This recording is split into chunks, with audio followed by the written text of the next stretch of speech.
Let's get started by thanking our wonderful sponsors who make this show possible every week. We can't thank them enough.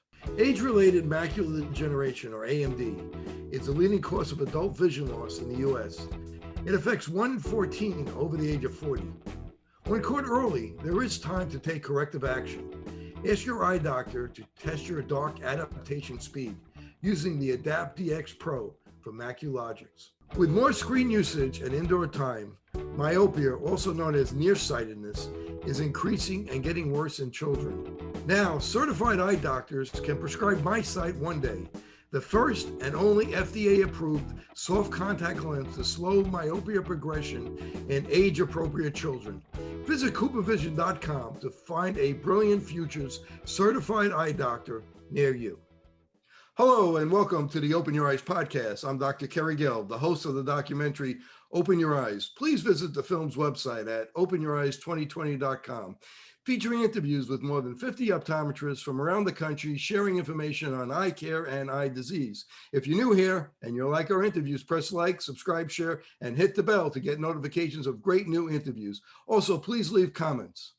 Wellness practitioners, sometimes known as a health coach, is a supportive mentor helping clients reach personal wellness goals. Today's guest, Vanessa Cafiero, became a health coach because of a deep personal story. This gave her the motivation to open Emerge Integrative Wellness in Massapequa, New York. Vanessa, thank you for joining me today. Thank you for having me, Carrie. So tell me, what is a health coach?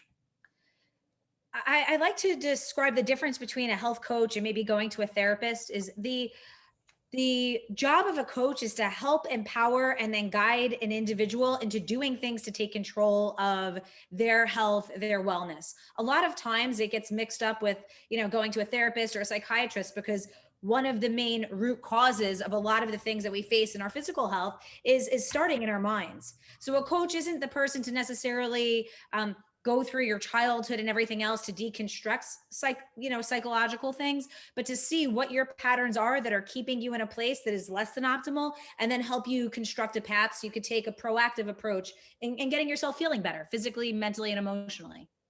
How do you think a health coach could integrate into the healthcare system?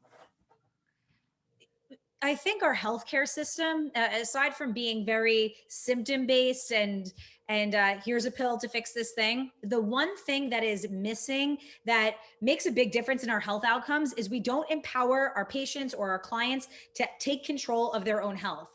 As a massage therapist, I see people for muscular pain and I'll give them a tool and I ask them, I'm like, are you going to use this or you're wasting your money? And a lot of them come in and they want me to fix the problem for them. That's a very Western medicine viewpoint on how things work. But until you get someone doing things on a daily basis to change their lifestyle, you're never going to see the same long-term effects as going into someone and using a practitioner the same way you use a pill. I'm going to come in, I'm going to see you, I'm going to fix you, and then go on your way. It doesn't work that way from my experience. So how could the public be able to use the best of both worlds, Eastern medicine and Western medicine, and get the best out of both? Well, I could give an example with a client I saw the other day. There is a need sometimes for symptom management. Say somebody, I'm going to use like stress and anxiety, for example. Say someone is having such a terrible anxiety attack that they can't manage to do all of the holistic things that are going to change their system. To do something holistically is usually more of a long-term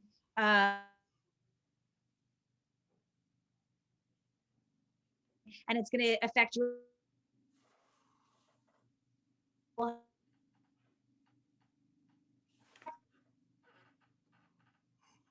I be they do something that's going to get them out of this state of panic and out of acute symptoms. And then over time, integrating holistic approaches will get them to a place where their body is able to self-regulate better. But there is a need for symptom management. The problem is we use symptom management as our long-term care, if that makes sense. At what age do you think somebody could benefit from a health coach?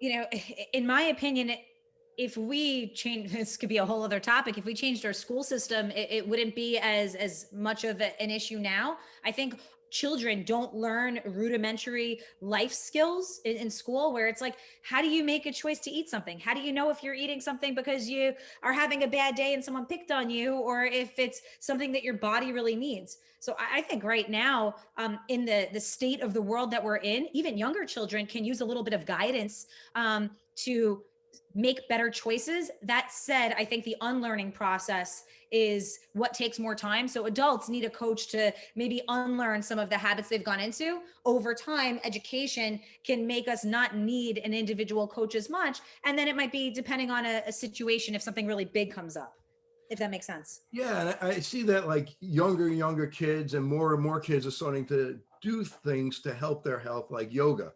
Now we're seeing younger people do that. Why do you think that is? So the message must be getting out. Absolutely. I remember when I took my first yoga class, I was 14 years old, and yoga wasn't popular. It was just something I heard from someone else that might help with my back pain, because I had scoliosis as a child, young adult. And now I think because it's become more mainstream, it's cool, or it's in. And then over time, because you have to get people in the door to get the benefits of it. And yoga works, regulating your nervous system is what it does. If you think about it from a scientific, Western medicine perspective, yoga, from the moving to the breathing to the focus, it regulates your nervous system. And at the end of the day, our nervous system is the control house of all of our health outcomes. So people start feeling better. What gets them in? I don't care if it's a picture on, Instagram, or a YouTube video that makes it a little bit more trendy. There's no way not to do it and not feel there's no way to do it and not feel the benefits on your nervous system. And that's where all of the other health outcomes, start to unfurl. And you have a master's degree in Chinese medicine, acupuncture. What are some of the main philosophies of Chinese medicine that's different than Western medicine? This is interesting. I took a research class, finishing up my degree. And a big part of it was saying, why can't you use Western medicine double blind studies to prove the efficacy of acupuncture? Because if you look at anecdotal evidence, it's amazing, some of the outcomes we've seen. And it's because the two approaches are so different. So you can't use one methodology to prove something else when the whole methodology is different. In Western medicine, I think we see disease itself and symptoms themselves as a problem, instead of looking at that as just a sign of an internal imbalance. And if you were to take Western medicine research, we will have a symptom of something, and we see the symptom as the main thing we're going to focus on. And then from there, we take our different medicines or treatments and everything else, and we want to see this one medicine or this one treatment will fix this symptom. What we don't acknowledge, which is the Eastern medicine perspective, is that same symptom can be coming from an array of different places. I'm a massage therapist, for example, and we would see massage as more holistic, but holistic doesn't mean something is natural, not using drugs. Holistic means it's addressing the whole body. I can have the same symptom in 3 different clients, and one of them I might not use massage. So someone has a headache. It could be because they're dehydrated. It could be because they have muscle tension, and it could be because they have stress. If someone's dehydrated, it doesn't matter how long I rub your head, your headache is not going to go away. A massage would be a great treatment in the case of, neck tension. If your scalenes or the neck muscles are tight, that can usually leave trigger points that make tension in your head. But just because you have a headache doesn't mean a massage is going to work. So when we go to Western medicine studies and we're like, does massage work for headaches? Well, it may, or it may not, depending on what caused the headache in the first place. And I think that's where we have the big divide or separation between the two. I mean, that's a good point, because there could be 1,000 causes of headaches, anywhere from a brain tumor to eye not wearing glasses to, stress. So you mentioned massage. There's many different types of massage. There's Swedish massage, deep tissue, myofascial. Can you explain the different types of massage? Again, massage is a great umbrella term, and depending on the effect you're looking to have, you may use a different modality. A Swedish massage is generally the massage people are going to experience when they go to a spa or they're looking for relaxation. It's a great way to, get some blood flow into your muscles, increase circulation. And at the end of the day, there is a huge benefit because massage therapy is generally relaxing, and relaxation is going to have an effect on your nervous system. And I'm sure you understand this. We have two aspects of our nervous system. We have our fight and flight nervous system, which we operate in all day. What we don't realize is our other nervous system is the rest, digest, and repair. So relaxation is what allows our body to actually heal itself, go through all of those repair mechanisms. So a Swedish massage, even though it's more about relaxation and circulation, can be very healing. Something I specialize in, myofascial release, that's not targeting the muscles as much as your fascia. And very interesting when you hear different diseases as fibromyalgia and, different chronic pain scenarios. Fascia is not something that shows up on a scan, and we're getting more and more information about that now. And doctors are becoming more open-minded into seeing how the connective tissue around our muscles can have an effect. So myofascial release may not be the most relaxing treatment, but it's going to affect those other areas. One of the other modalities that I've studied and I specialize in is called cranial sacral therapy. It's more of an osteopathic technique that balances out the head and the low back and will help with the flow of cerebral spinal fluid. That I used after a brain injury, and that helped with nervous system regulation. But each different modality has a different effect. And how about Thai massage, polarity, Shiatsu? How does that fit in? So Thai massage and Shiatsu, Thai massage more from Thailand. Shiatsu is going to be more of a Japanese version of a Chinese medicine meridian line approach to using those lines in the healing of the body. Those situations, you'll be more clothed. It's more stretching. And when you're stretching, again, you can think of it from a very physical perspective. When you're stretching, good things are happening to your muscles. When you're stretching, if you do believe in fascial lines, which sync up with our nerve roots, which sync up with our Chinese medicine meridian lines, you can be having a more subtle energetic effect as well. I think when we get in our tunnel vision of thinking that you do one thing and you get one result, we miss that every modality is going to be affecting different areas and aspects and layers of our being by doing one thing. So the physical stretch can also open up for example, you're stretching your hamstrings, you're opening up your bladder meridian, which can affect low back pain, but also can have to do with fear and the somato-emotional things that come up with it. I want to tell you a personal story that happened to me. I guess it's about 10 years now, maybe a little bit longer. I actually was falling down. I fell down the steps, but I grabbed the railing and I hurt my back. And I went to it was months. There was nothing I could do to get my back better. I went to chiropractors. I went to conventional doctors, different types of, I tried different medication, everything, I was about to get an injection. And then I went after 7 months, supposedly I had piriformis syndrome. Now, of course, this is an N of 1. And someone said you should try myofascial massage or myofascial release. So I went to this place near where I lived after 7 months of not really being able to walk more than 3 steps. And the only, I think a lot of people that have back pain, kind of like me, of course, I'm an eye doctor, I'm not an expert in back pain, but I would walk 3 steps and then I'd have to squat, and that would give me relief. And then I'd squat for a couple seconds and then then I would start walking again. And I always thought to myself, gee, luckily I'm healthy enough to squat. What happens if I was older and I couldn't squat? I would be in this horrible pain. I wouldn't be able to get out of this pain. But I went to this person who specialized in myofascial massage, and I did an hour session after 7 months. I have to say it was an hour of excruciating torture or pain. I walked out of there, I was at least 50 to 70% better after one treatment. I went back after they said come back a week later, and I went through another torture treatment for another hour, and I was completely better. And I was supposed to keep going back, but it was a little too painful, so I didn't. But I was better. So my question is, I'm just very grateful for someone recommending for me to get myofascial massage. I don't know if 10 years would have gone by and I still would have back pain now. But is it supposed to be that painful, or yes, that's the way it is, and you just have to deal with it? So I know different practitioners have a different approach. I can only speak from my experience. Fascial work has nothing to do with the amount of pain you're in or how deep it is. It's just a technique. And it actually can be very gentle depending on the practitioner that you're going to.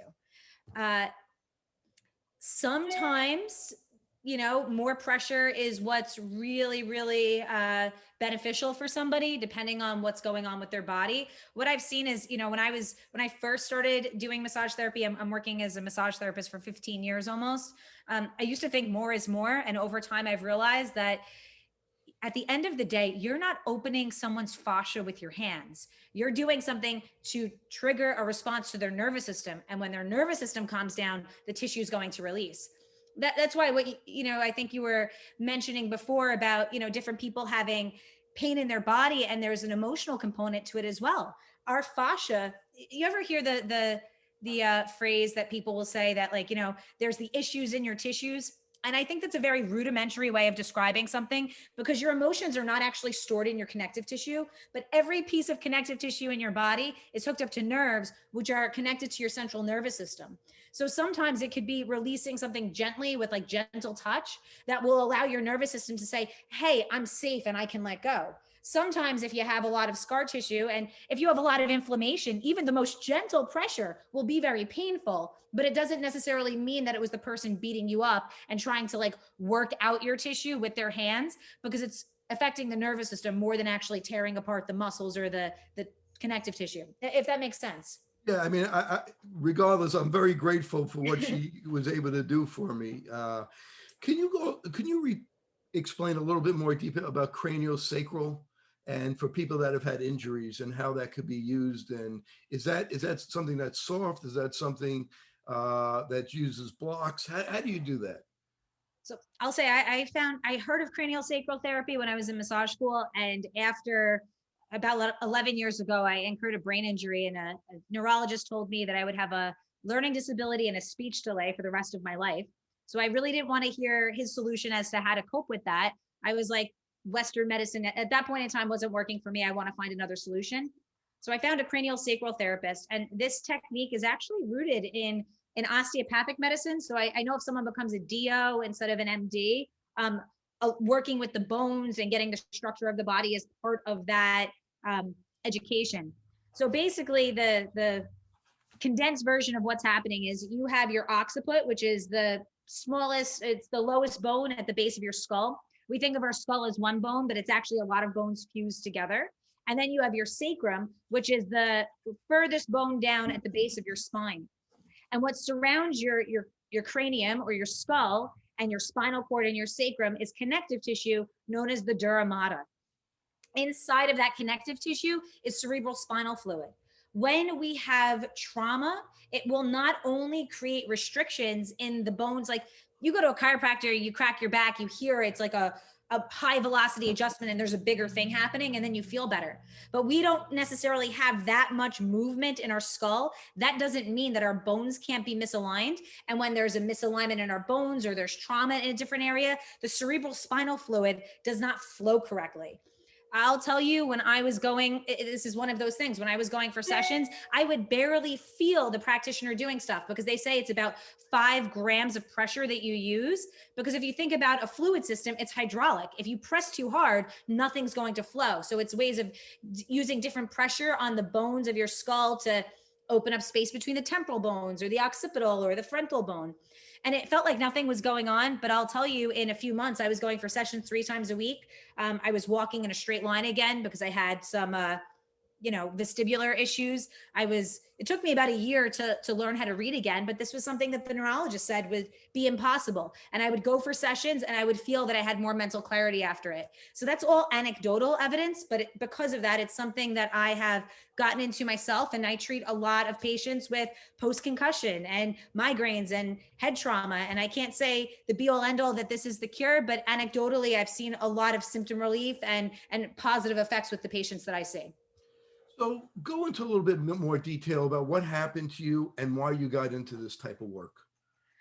So I was very fortunate that I had the understanding of holistic medicine to a certain degree before I got into this car accident. I was already a massage therapist. I was a health coach, or halfway through my health coaching certification. I was finishing up my degree in exercise science. Creative writing didn't really sync up with being a massage therapist. So I changed course, and I was maybe going to go into physical therapy. And it's interesting. I finished my first yoga teacher training on a Sunday. I'm a little bit of a hustler. So I picked up my first class on a Thursday, and I had an in-home massage after that. And it was Memorial Day weekend. On the way home, I was driving a 2-door little stick shift coupe and a Dodge Durango. It was younger girls blowing a light. We're going 50 and a 30, and they T-boned my car. I don't remember much. I have like flashes. People talk about near-death experiences. I do have a recollection of seeing my body on the floor from outside of myself. I have a flash of being in the ambulance, and then I woke up in the hospital. You wouldn't believe it now, but I had 39 stitches to the right side of my face. I don't remember this, but apparently I was pulling out the IVs because they were trying to give me morphine. I'm like, don't give me your drugs. So even with brain damage, I was, still in that more holistic mindset. And when I woke up, not only was I in excruciating pain because I wouldn't let them give me the morphine, I couldn't talk right. Something called nominal aphasia. I had damage to my parietal bone. So nominal aphasia means instead of, like, I was able to talk, but instead of saying floor, I would say flower, or words that were similar would come out of my mouth. I had all of my long-term memory, but my short-term memory was gone. And I also had frontal lobe brain damage, which meant you wouldn't believe it if you saw One Flew Over the Cuckoo's Nest. I would meditate and everything before that. I was cursing at squirrels, and I would watch myself like I had no impulse control. So it was really interesting to see that. I thought I knew myself before that, but instantaneously my personality changed. I would see things that would, I would feel one way about, and I felt completely,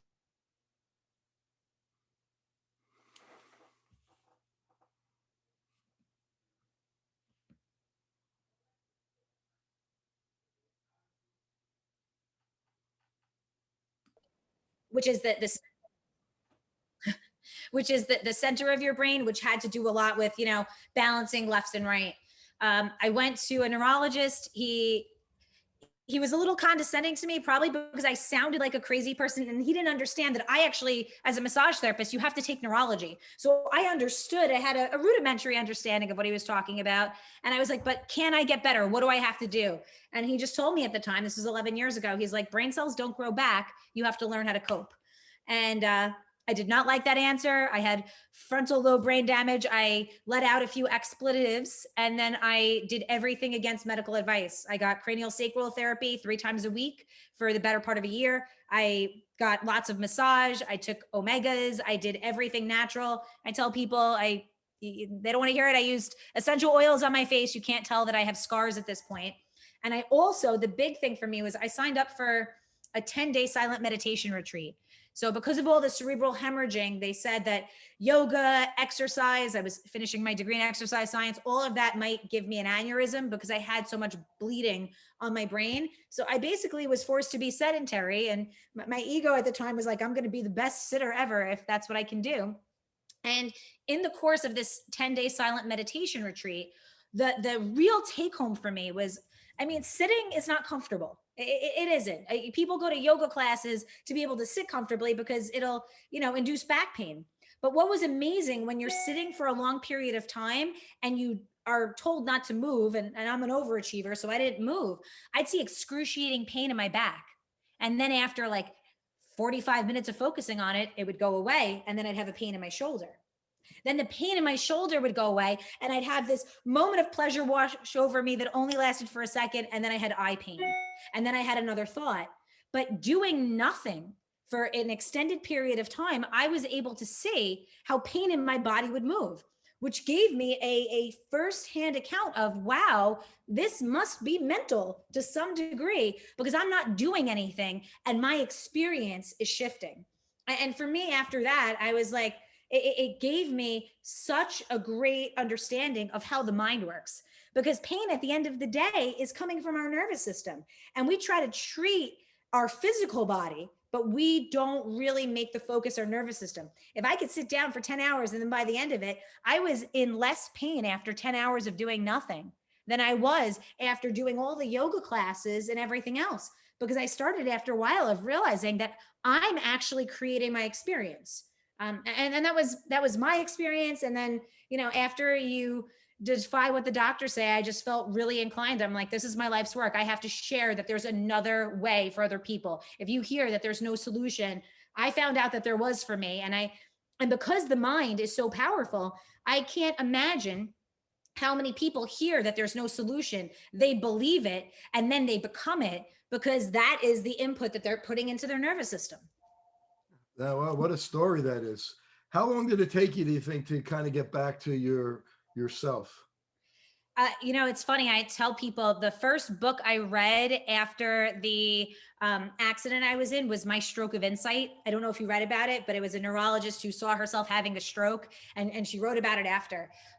It took me about a year before I was able to read a book and comprehend. I'd say it took about 5 years. I used to be that kid that would read a 400 page book in a night. So I was, my mother teases that I got a 3.99 when I graduated college after brain damage, because I did get 1 A- after my accident. So it was a big process of learning how to get back to where I was. And I'd say there's certain things that aren't the same. If I have TV playing on in the background and someone's trying to talk to me and I'm stressed, it drives me nuts. And then there's some things that I am better now than I ever was before, because even though the doctor that I went to said brain cells may not grow back, which I might agree or disagree, neuroplasticity says you have so many infinite ways of creating new neurological pathways that maybe I've tapped into later that I didn't tap into before. Physically, it was a good couple of years. About 5 years ago, I had a synovial cyst and I was using a walker for a couple of months because apparently I had some instability in my spine. So I have to be mindful about, when you hurt something, you have to take care of it. But I can say I was a teenager who was in a chiropractor 3 times a week growing up because of scoliosis. And I'll be 35 this year and I don't have back pain. Do I have things that come up sometimes that I have to take care of? Sure. But self-care is my lifestyle, that I feel faster and better shape and out of pain more, at 35 than I ever did at 20. And that's after a really damaging accident. To get back to massage therapy, there have been studies done. There's been a meta-analysis of 9 studies, 400 people, that show that massage therapy definitely can help with pain, anxiety, depression. Anecdotally, is that things that you see from, to say, is that study correct? Do you find that to be true? 100%. It's interesting. In the beginning, I used to see clients that would come in and see me for pain, and then they would feel better after they were in pain. What's amazing is the clients that make their next appointment, and I'd say 90% of my clients don't leave without rebooking. Even if they're not in pain, they get something on the schedule, because when they do get into pain, they're not in as bad of pain and it lasts for less time. In terms of the mental and emotional aspects, I'm going to give you a very, very simple, dumbed down analogy that I give a lot of time when I teach a somatic psychology module in my yoga teacher training that I instruct. And this sounds simple, but I see clients like this all the time. So we have Susie, who's driving in her car, and her sister calls her up and says, "I'm having an affair with your husband." Terrible, right? And at the same time, she's hearing about this affair, she gets rear-ended and she gets whiplash. And she comes in to see me. And Susie is seeing me week after week, and we get a little bit of benefit, but she's still in pain. A year later, the chick still has neck pain. But that later that week, she is at her job. Susie's a teacher, and her best friend took all of the information that she was going to use to get a promotion, got the promotion over her, and I don't know, Susie fell down the stairs, she tripped over something and she sprained her ankle. So I see Susie the next week, and now we're not working on her neck and we're working on her ankle. And as I'm working on her ankle, she tells me the story about how her friend betrayed her and how she really trusted her, but she went behind her back and she betrayed her. And then at the end of the session, yes, she still has to heal maybe 6 more weeks from her sprained ankle, but for the first time in a year, her neck pain was gone.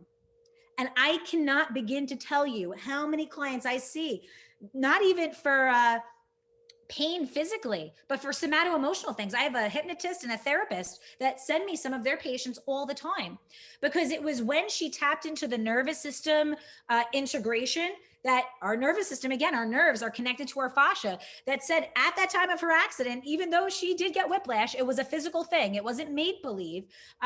She was in an energy of feeling betrayed by her sister. And even though she was over it, even though she got a divorce, whatever, it didn't matter in her conscious mind, there was still a sub and unconscious connection to what happened. And it's amazing to me how many times people want to talk forever about all of their trauma and they feel like they're over it, but it's still showing up. And physical pain is the best way for it to show up.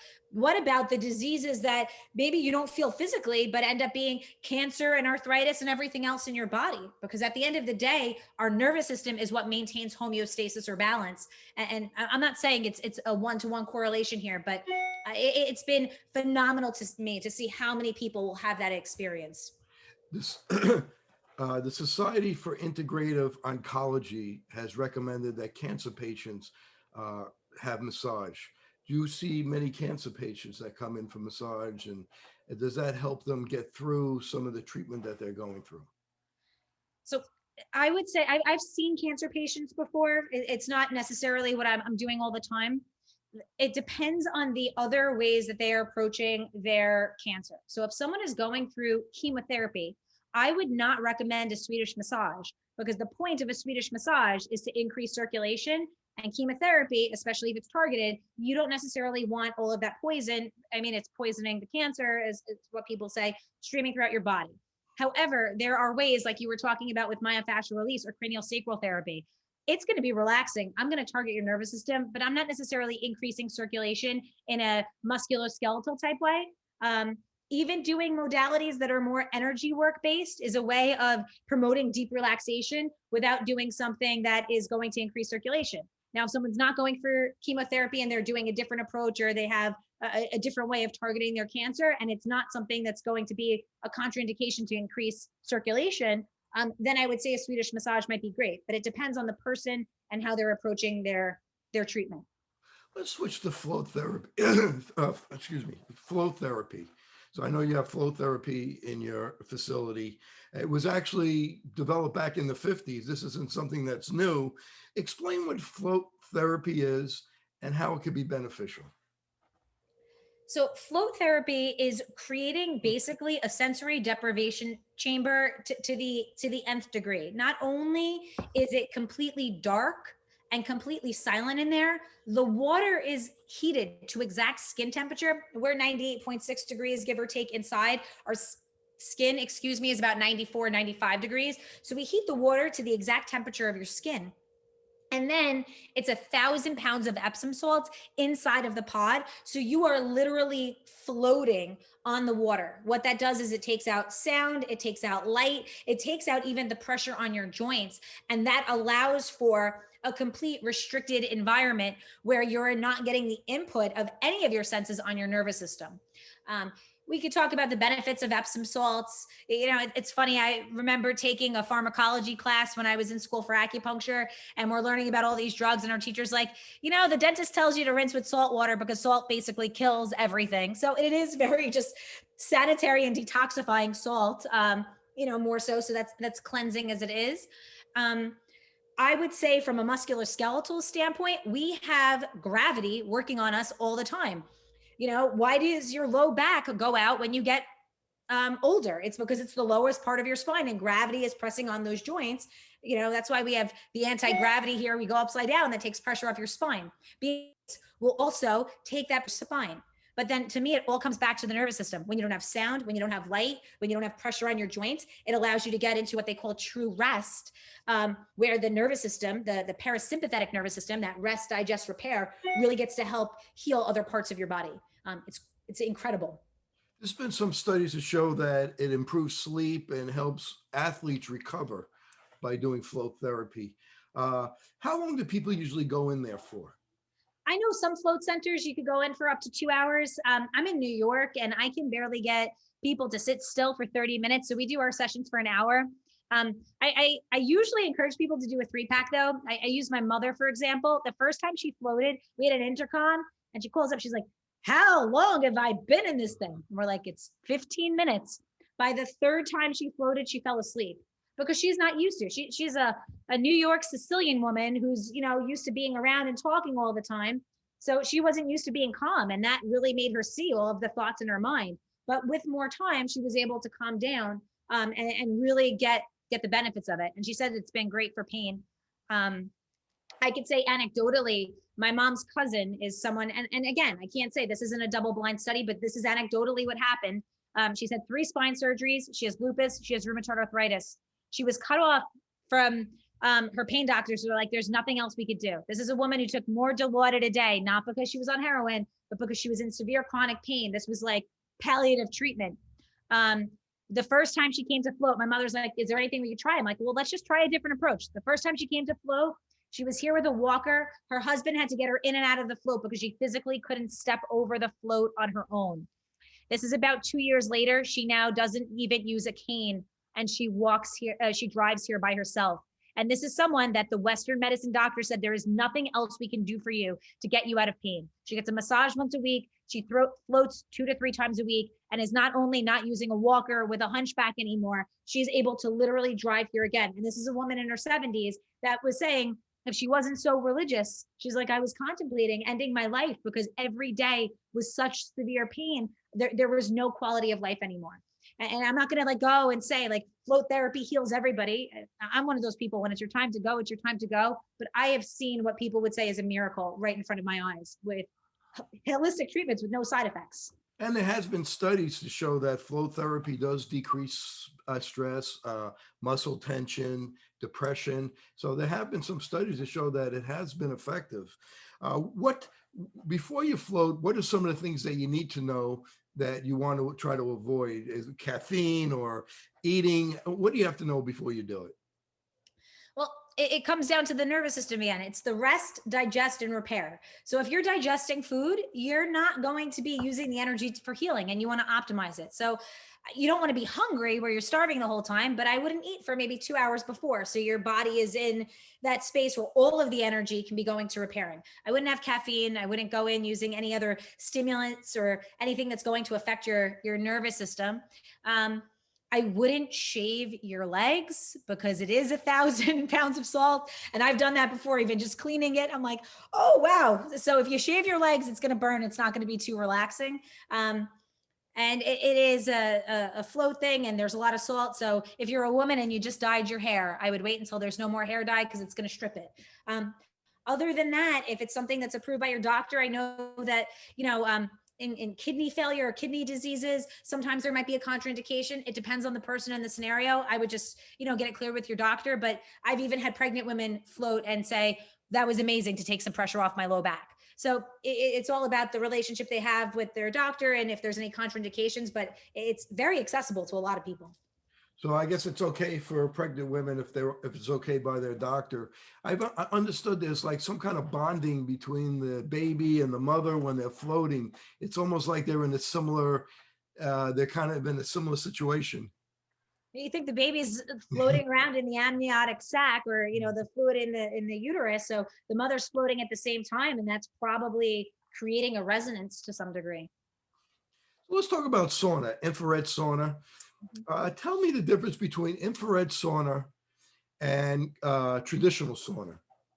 So a traditional sauna is going to give you the benefit of heat, and heat does have a lot of benefits. Sweating is one of the best ways to detoxify our system. However, the infrared sauna doesn't have the same inflammatory effect. So when you go into the infrared sauna, it can really help reduce toxins, but I could see, depending on the what's going on internally, someone who has an inflammatory thing going on may not fare well in a regular sauna, but in an infrared sauna, it's not going to have the same inflammatory effect. It is, they say, 7 times more detoxifying than traditional heat. So you're going to be getting more of a detox effect. I've just seen it's really, really good for pain. Because with infrared sauna, you don't need to have as high a heat as you do with a Swedish sauna or a traditional sauna. Is that correct? That is correct. Some people, again, placebo effect is everything, where, if you believe something works, it does work. And I think it's actually a shame that we haven't had a study on just studying the placebo effect, because that would help people with their health outcomes. So some people go in and they're like, nothing happened because I wasn't sweating enough. But if I educate them, I'm like, it doesn't have to be that hot. And when it gets really hot, you're increasing the heart rate so much because your body has to adapt to that someone who's heat sensitive can go into the sauna if they, like a woman in menopause who may not want to be in a room at 150 degrees can keep it at 110 and they're still getting effects. I think that's good. Rhonda Patrick, who's a PhD, who you might have heard of, she does a lot of lecturing and she has a podcast. She talks about the benefit of infrared sauna and the cardiovascular benefits of it, and that people that go into infrared saunas or even or Swedish sauna, any type of sauna, can decrease their all-cause mortality or risk of a heart attack by up to 50%. And do you have people that come to you just to try to, that are a little bit at higher risk for certain types of health conditions, that are coming because they want to detoxify or for prevention to do the infrared sauna? I would say it depends on the person. What we're doing here, and it goes back to what we were discussing before. It's not like everybody who has heart disease go in the sauna that's going to be good for you. However, I've seen that some people, a lot of the clients that come here, they're just looking to optimize their health. I can't say if it's just the sauna or if it's the float pod or the yoga classes, but I'll tell you, a lot of the clients that I see, especially the men who come here and they're, 40s, 50s, 60s, they're like, my doctor said my blood pressure went down. They said my cholesterol is becoming more regulated. And some of them I'll see for health coaching, but a lot of them are just having an integrative approach. So I don't have any anecdotal evidence to say this person was coming in just for the sauna and that's what regulated their heart. But most of the clients that come in here don't just come for one thing. And we're really good at helping to customize for people a plan that's going to be addressing what's going on with them. But I could never look at heart disease and say, hey, go into the sauna, that's going to help you. I'm going to look at the person and say, hey, what's the reason why you have heart disease? If it's because you're, a type A person who's always stressed, the sauna may or may not help. Is it going to help with inflammation? Sure. But maybe you need a Swedish massage or learn how to breathe. And that's going to be better than heating your body up more. So it really depends. And what's the difference between near infrared and far infrared? The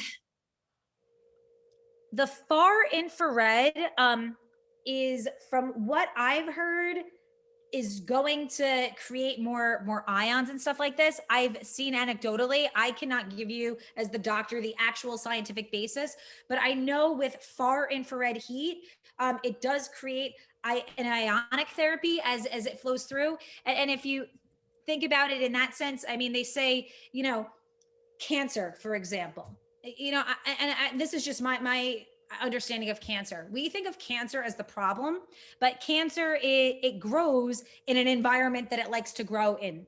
So where does cancer like to grow? In an acidic environment and an environment without oxygen. So when we get ionic therapy going on, that's going to oxygenate our blood. I'm not telling you go in a far infrared therapy thing and that's going to be your be all end all cancer treatment. However, there are studies out there that show that people have used that in conjunction with other treatments. So my understanding is the far infrared rays will have more of an ionic therapy effect. I know we do a treatment here called the biomat where the infrared therapy is going through amethyst crystals and that might be inducing the ionic effect as well. But it's all about the environment it creates inside of your body. Regular heat is just putting more heat into your body and your body's having an effect. When you get the far infrared rays, that actually is helping with the negative ions. One of the ways that infrared sauna helps is with heat, is that it creates heat shock proteins, which is very good for combating free radicals. And with the near infrared, where it stimulates the cytochrome C oxidase, which helps with ATP. Do you have any comments about that? Well, my understanding of ATP, that's just what creates energy. So, it's like, it's exactly what you said. There's so many different treatments out there, but it depends on what you're coming in for. I can imagine, take a cancer patient. They need to break up free radicals, but they're probably also depleted from the cancer itself. If they're going through chemotherapy treatment, that could be very depleting, on the body. So sometimes we need to heal and have an anti-inflammatory and an oxygenating effect. And sometimes we need to increase energy, and there's going to be a time and a place, even for the same person, that one is going to be more effective than the other. One of the best benefits of infrared sauna is detoxification. Can you speak a little bit to that? Well, I would just say in general, to me, health is not about what's coming into your body, but it's the expression of what's happening inside of your body. And at the end of the day, every chronic disease is going to be an expression or a symptom of a toxic environment in your body. And there's many different toxins that we can have. Toxins can be created by the food that we eat. Toxins can be created by the floor that we're walking on, that we cleaned with chemicals that you'd have to call poison control if you were to drink it. So if you were to drink it, that'd be really bad, because that would be a lot at once. But we don't realize that, your skin is one of the most permeable things. We're walking on something that's toxic for 50 years, and it's toxic load over time that leads to so many diseases. So literally sweating, even just going outside, is going to help us detox. But with the far infrared and the near infrared heat, we're going to have even a greater effect of detoxing. And honestly, when you are getting rid of the toxins inside of yourself, you're going to have better health outcomes. That's why they say it's even good for acne. What's a pimple other than pus of toxins coming out of your body? They've even, seen some anecdotal evidence of, people having clearer skin after going in the saunas. So yeah, I think it would be definitely something that it doesn't matter if you are, sick with something, or if you're just having, self-care treatments and you're thinking about preventative health. Just living in the world we're in, we all have toxins. I eat organic for the most part when I'm home. If I go to a restaurant, I'm not saying, what did you spray your lettuce with? We're breathing the air and pollution and everything else. So having a constant regimen of detoxing the body is just going to leave you healthier and have better health outcomes. It's a concept of hormesis. You're putting stress on the body, and it's causing the body to compensate, therefore making the body stronger, just like somebody who lifts weights or exercises. Yeah, I agree. And in the same way, health is never about one thing. You get people who are so polar. It's like, this is what caused your cancer, or this is what caused your heart disease. It's never one thing. It could be, there's smokers who never get cancer, and there's people who never do, but that doesn't mean that their environment hasn't produced a toxic load on their body that they're not able to, fight off. The same way, treatment is never about one thing. I would never tell someone, go in the sauna, detox, and that's going to cure all of your diseases. It depends on the type of toxic load you have in your body, and it's addressing multifaceted causes of diseases with multifaceted ways of self-care. And that to me is the best way to maintain health. Yeah, and sauna increases circulation, so it helps skin. It helps as you get more blood to different parts of the body. You're helping everything. So sauna could be very, very effective, and there's a lot of research on it to show as a prevention that it's very good, like I said before, against all-cause mentality, and decreases the risk of a heart attack. Let's go to yoga. You're an expert in yoga. Talk about Ayurveda, the whole concept of yoga, where it came from, and what Ayurveda actually is.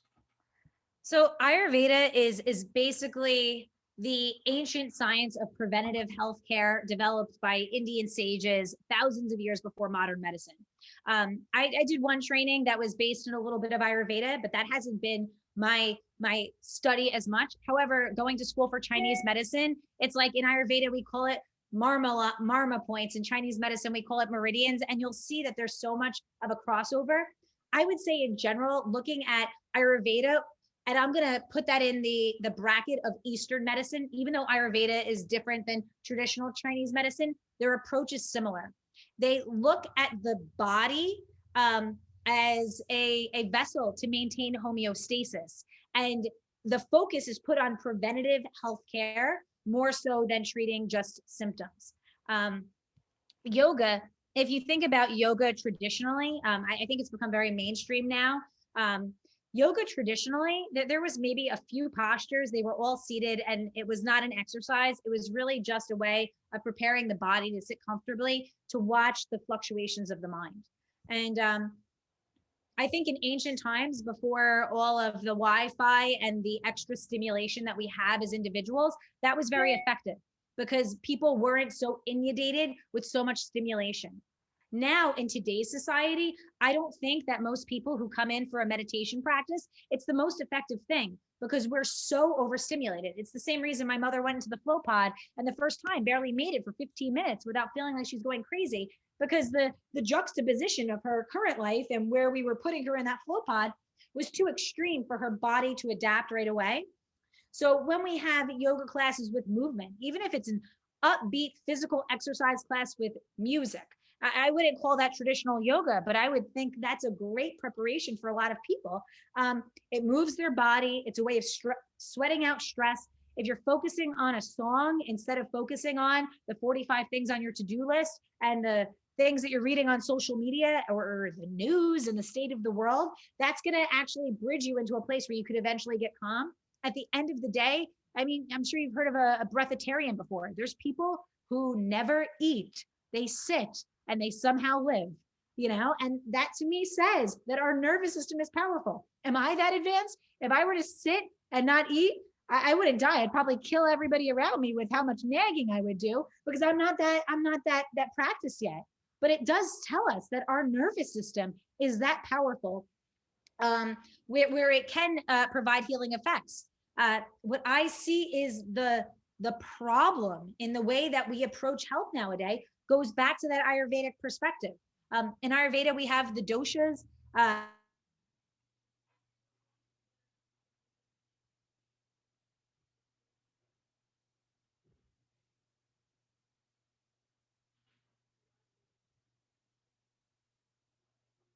Plethora of different diets, and that would lead to a variety of different treatments. But at the end of the day, if you're always working on your constitution, you're probably not going to have that same expression of the disease, in my opinion, until it's your time to go, because the only one known thing in this life is, we're all here and we're all going to go at some point, So tell me about the different types of yoga and how they may have different benefits.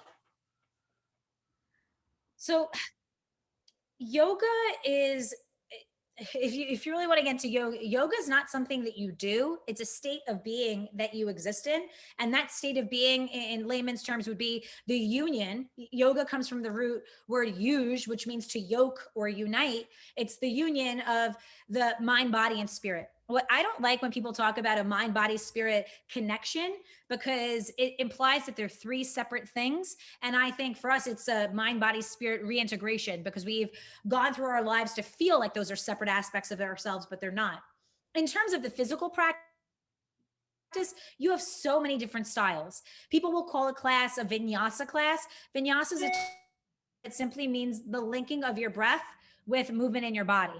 So in a sense, vinyasa would mean moving and breathing at the same time and using your breath as a focus for your movement. That could be any style. But when they're describing that, that's usually more of a vigorous flow type class. We teach yin yoga here as well, which is it's more of a fascial basis in the way that you are going to be moving. All of the postures are seated. In yin yoga, the brand, they held them for 3 to 5 minutes. My business partner and I are both myofascial release therapists, and we know that to get into the collagenous barrier, that's a scientific term for where your fascia or your connective tissue begins to open up optimally, you would need to hold a stretch for ideally 5 minutes or longer. Obviously not a stretch where you're contracting your muscles, but a relaxed stretch. So we see that yin yoga is very beneficial for that. It's also slower moving, so it's going to give you more of an effect on your mind. We have restorative yoga where you're propped up on bolsters. There's no stretch at all. We get people right before the edge of the stretch, and that's going to have more of a nervous system effect. So we offer a bunch of different ways of moving your body here, depending on what you're coming in for, what the desired effect is. But at the end of the day, it's all leading you to the same place. If you open up your body and you stretch out your muscles, you can sit still more.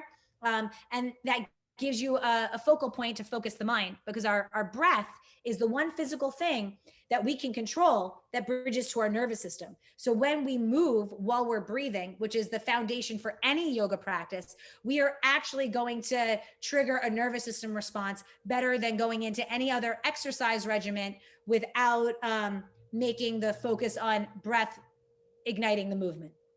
And how about hot yoga versus regular yoga? So my opinion with that, and in Bikram yoga, which is a style, there was 26 postures and you're holding them for a long time in a hot room.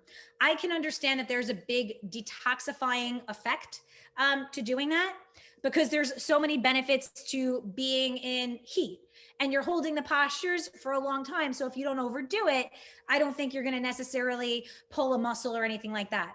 My opinion, now that they have hot yoga classes with hot vinyasa, I personally caution against that unless you're very mindful about how you're moving your body, because it's when you heat up your muscles, you make them able to stretch beyond the way they would be able to stretch if they were cold. I don't mean cold in a cold room like that's like a freezer, but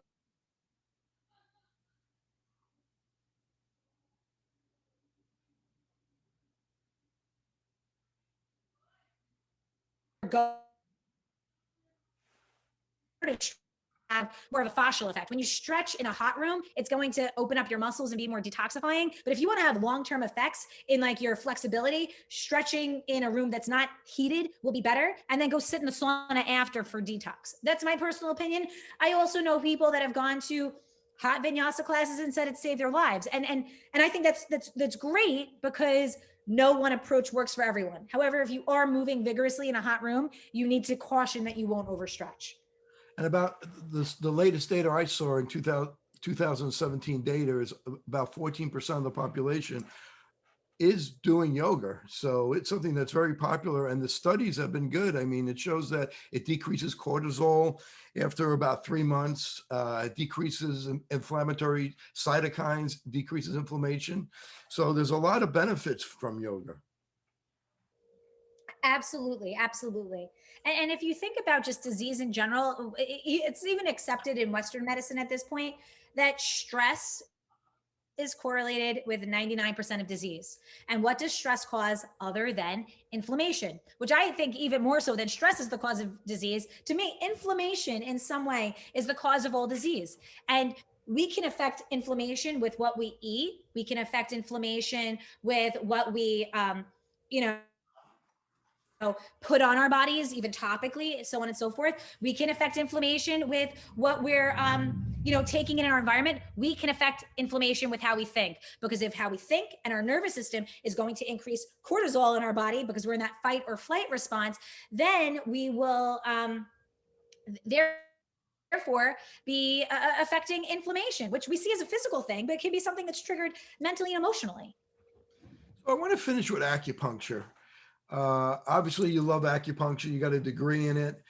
Tell us about acupuncture. How does it work? And where did it start? How did it become so popular? And who could it benefit? Well, this is going to be my very, very layman's terms for this. Traditional Chinese medicine was going on well before you and I were here, or any Western medicine modalities were discovered or uncovered. I would say very similar to Ayurveda. These are ancient techniques. I mean, they were, the ancient needles that they were using for acupuncture, and traditional Chinese medicine also encompasses moxibustion, where you would, create infrared heat with mugwort on different points, so on and so forth. This is not a direct correlation here, but what I find interesting, Tom Myers is a practitioner who is a Chinese medicine person, but he also does fascial work and structural integration. And what we're starting to see now is that our meridian lines will also correspond to our fascial lines, which also correspond to our nerves in our body, so on and so forth. And I believe that in you can't totally explain this in a Western medicine way, but when you put a needle into the body, you are immediately, from a Western medicine perspective, are going to get hormones going right there. We have dopamine, serotonin, endorphins, and enkephalins. It's going to increase circulation. It's going to trigger something in the nervous system. I mean, I'm not going to get into like the dorsal horn of our nervous system is where we feel pain. There's going to be a sedating effect there. In terms of, Chinese medicine, and when you get practitioners who want to speak about energy, they're going to say it's regulating your energy or your chi. And I think acupuncture is becoming more acceptable or understood in society because we're having more ways to explain it in a Western medicine description. But to me, energy and your nerves and your, circulatory system and your blood flow, they're not mutually exclusive of one another. They all go together. So a Chinese medicine doctor may say, this is, qi coming to the area. A Western medicine doctor might say, oh, it's enkephalins and serotonin and dopamine. And maybe there's a little bit of gray area in between the two, but at the end of the day, it all comes back to what I shared in the beginning. It regulates your nervous system. I cannot begin to tell you how many people I have seen come in for, pain or stress or digestive issues. You think about your enteric nervous system. We have more nerves going to our gut than we do to anywhere else in the body. And then that could be another tangent. You think about the microbiome and like the bacteria in our gut being a foundation for our immune system. If we're stressed, it's going to affect everything that's protecting us. And acupuncture, massage, sauna, float, all of it is going to have an effect on our nervous system, approaching it in a different way. And at the end of the day, that's the crux of our health.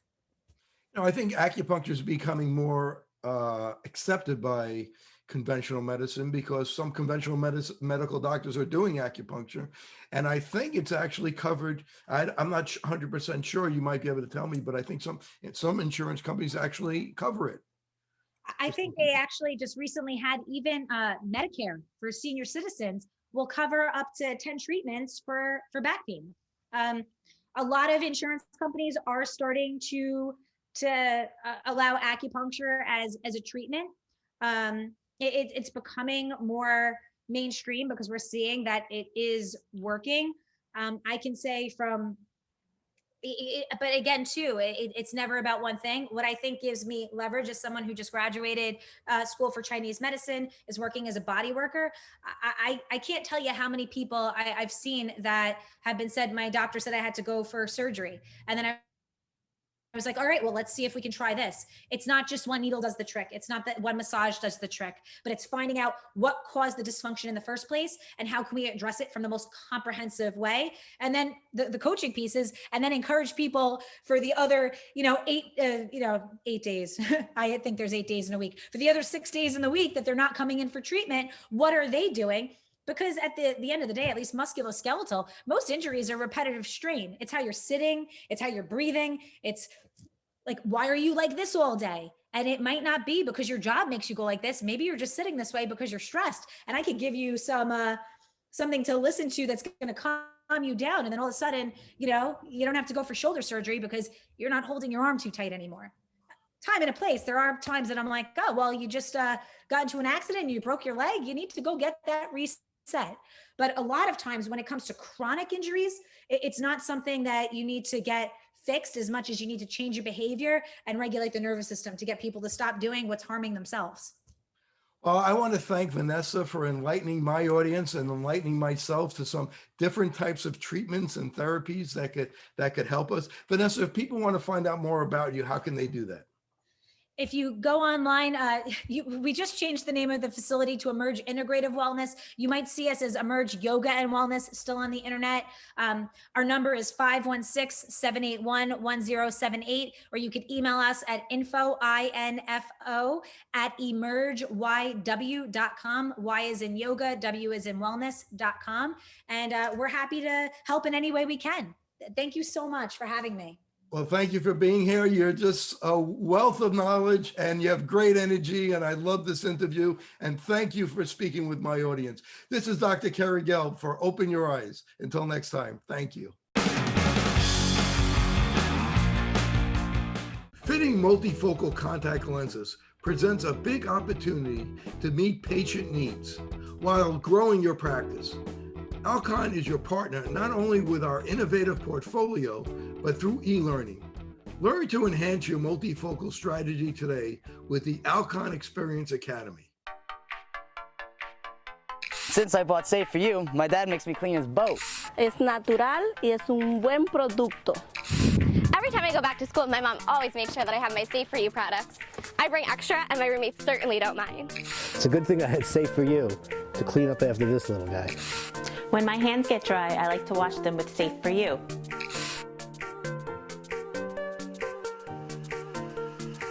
And most importantly, the reason why I buy Safe For You is because it's safe for me and you.